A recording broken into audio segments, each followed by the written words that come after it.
Dhammadharini was originally translated as women upholding the Dhamma in the feminine form.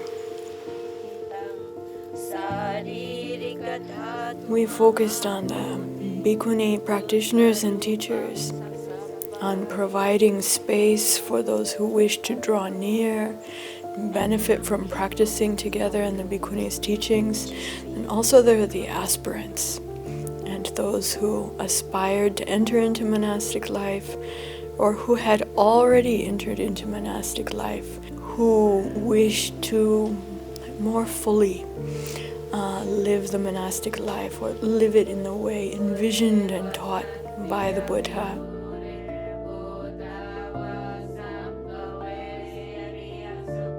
The intention was, with the founding, to show that women could uphold the Dhamma, that it was not limited to men, that it was at least a fourfold Sangha, not just bhikkhus and upasika, but also bhikkhuni. These were the 4 assemblies of the Buddha that he established and wished to be practicing well, able to transmit the Dhamma, each of these 4 assemblies. And the bhikkhuni part of it had been missing for a long time in Theravada Buddhism. I felt very, very deeply, strongly in my heart then, the presence of aspiration here in this area. And a strong desire for there to be a women's monastic presence here. Dhammadharini was founded in 2005 in Fremont, California by Ayya Tathālokā and friends. There was a group of 20 friends who came together, and she was encouraged by some of her teachers and mentors that she should actually found a place for bhikkhunīs in the US as she started to become senior enough that she could do that. Having a place that was offered for bhikkhunīs, specifically, particularly, and meant to support aspirants. That's our first milestone from 20 years ago, because there was not any other place in North America that was specifically dedicated in that kind of way. From that first year and every year since then, in the last 20 years, like 50 to 100 people interested in entering monastic life, exploring monastic life, have contacted us.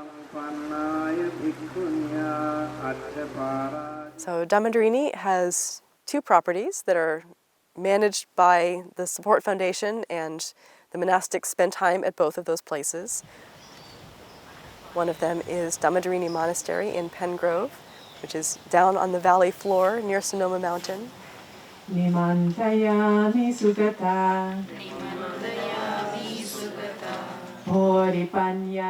So there's a lovely outdoor space where people can come and spend time and do their practice.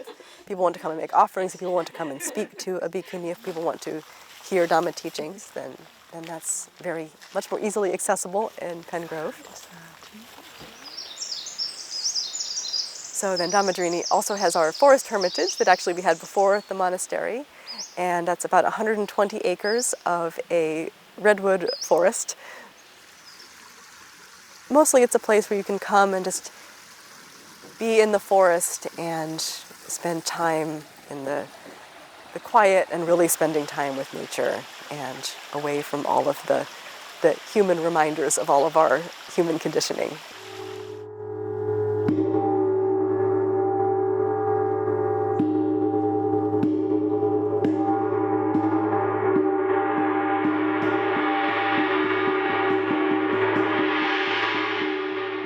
I really do see that Dhammadharini has been maturing over the years.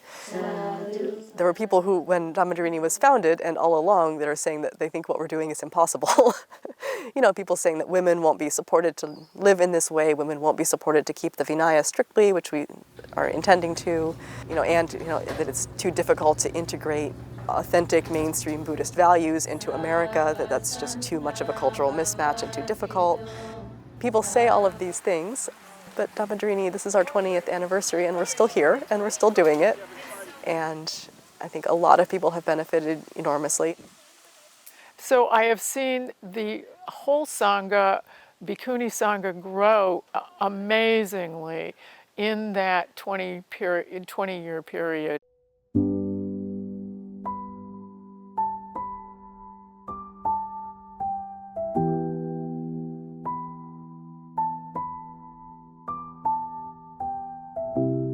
We've opened so many horizons, both in this country and internationally. We've brought many bhikkhunīs from other countries here and had our bhikkhunīs visit other places. So I hope to see more growth in that area. In India, we don't have any training center for bhikkhunīs. I was really desperate to find a teacher who can guide me through on this path. I came to know about Ayya Tathālokā when I heard of her interviews, I read her articles and listened her Dhamma talk. Then I feel like she's my role model. When I come here, I realize what the real meaning of the Sangha is.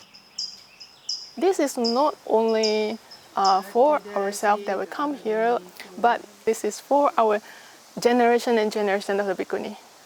So it's important to learn first what is important, so you can then grow the seed in you, then back to your country you can spread for the bhikkhuni sasana. I think Ayya Tathālokā also having that in her mind, that she just still keep on teaching even she's very sick. That's very touching.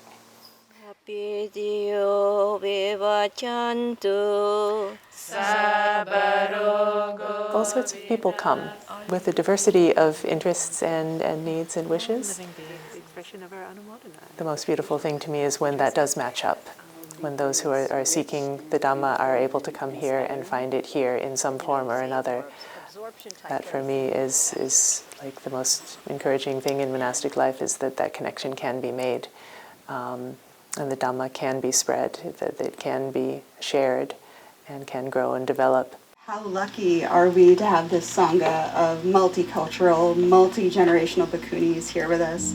It was daunting for me when I first came here by myself to show up to an event where I didn't know anybody, I didn't know anything really. I know a little bit about Buddhism, and it was such a good choice. We feel like they are searching Dhamma and the realization of life. So we see like a true motivation from their sides to continue this. And if we have the capability, why don't we give them the support in our best? I didn't come here just because it's women and I'm a woman. I came because they're kind. They're kind to everyone. And having a close relationship with a monastic is so precious. There's a lot of turmoil, there's a lot of uncertainty out there. People feel unease, anxiety. Sometimes people can't find the answers, and no matter how much they look for. And I want to say that there's answers here at Dhammadharini. This is like a well of water in the middle of the desert.